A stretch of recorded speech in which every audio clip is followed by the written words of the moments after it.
اعوذ باللہ من الشیطان الرجیم بسم اللہ الرحمن الرحیم۔ برادران عزیز، آج کی اس نشست میں ایمان سے متعلق چند سوال جواب پیش کیے جائیں گے۔ سوال نمبر 1، ایمان کسے کہتے ہیں؟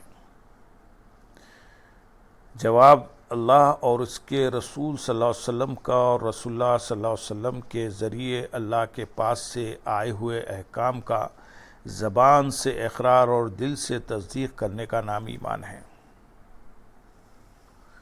سوال نمبر 2، ایمان کا معنی و مفہوم کیا ہے؟ جواب، ایمان عربی زبان کا لفظ ہے۔ اس کا مادہ الف میم نون یعنی امن سے مشتق ہے۔ لغت کی روح سے کسی خوف سے محفوظ ہو جانے، دل کے مطمئن ہو جانے اور انسان کے خیر و عافیت سے ہمکنار ہونے کو امن کہتے ہیں۔ ایمان کا لفظ بطور فعل لازم استعمال ہو تو اس کا معنی ہوتا ہے امن پانا، اور جب یہ فعل متعدی کے طور پر آئے تو اس کا معنی ہوتا ہے امن دینا۔ کسی پر ایمان لانے سے مراد اس کی تصدیق کرنا اور اس پر یقین رکھنا ہے۔ گویا لفظ ایمان اپنے اصل معنی اور مفہوم کے اعتبار سے امن، امانت اور بھروسے پر دلالت کرتا ہے۔ سوال، ایمان کی حقیقت کیا ہے؟ جواب، ایمان قلب و باطن کی یقینی حالت کا نام ہے جس میں قلب و باطن دنیا کی محبت سے خالی اور اللہ کی محبت سے معمور ہوں۔ اس کی وضاحت اس حدیث مبارکہ سے ہوتی ہے۔ حضرت حارث بن مالک انصاری رضی اللہ تعالیٰ عنہ روایت کرتے ہیں کہ وہ حضور نبی اکرم صلی اللہ علیہ وسلم کے پاس سے گزرے تو آپ صلی اللہ علیہ وسلم نے ان سے پوچھا، اے حارث، سناؤ تم نے صبح کیسے کی؟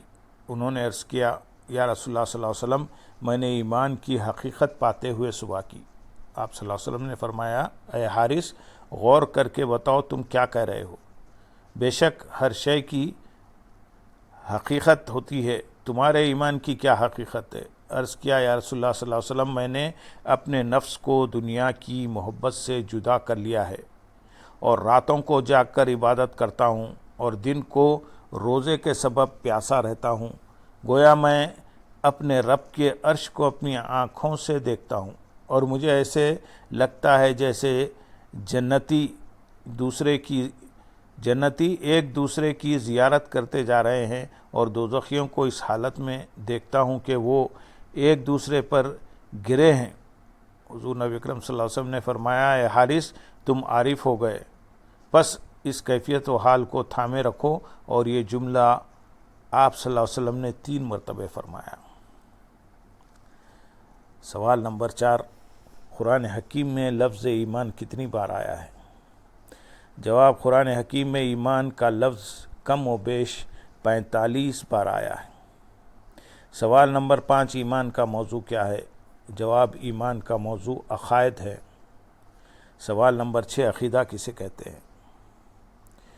جواب، عقیدہ عقد سے ہے جس کے معنی گرہ باندھنے کے ہیں۔ اس سے مراد کسی شے کی ایسی تصدیق ہے جس میں کوئی شک نہ ہو۔ عقیدے کو ایمان کے مفہوم میں بھی لیا جاتا ہے۔ اس سے مراد ان کے حقائق کی بلا شک و شبہ تصدیق کرنا ہے جن کی تعلیم اللہ رب العزت نے بواسطہ رسالت ہمیں عطا فرمائی۔ سوال نمبر 7، ایمان اور عقیدے میں کیا فرق ہے؟ جواب، عقیدے سے مراد کسی چیز کو حق اور سچ جان کر دل میں مضبوط اور راسخ کر لینا ہے، جبکہ ایمان دین اسلام کی سب سے پہلی تعلیم ہے جو اللہ اور اس کے رسول صلی اللہ علیہ وسلم کو ماننے اور انہیں سچا جان کر ان پر یقین کرنے کا تقاضا کرتی ہے۔ مسلمان کا دین اسلام کی تعلیمات کو سچا جاننا اور دل سے ان کی تصدیق کرنا ایمان ہے، اور یہی اگر راسخ ہو جائے تو اس کا عقیدہ ہے، کیونکہ ایمان نمود پاتا ہے تو عقیدہ بنتا ہے۔ اللہم صلی علی سیدنا محمد وعلی آلہ سیدنا محمد وبارک وسلم۔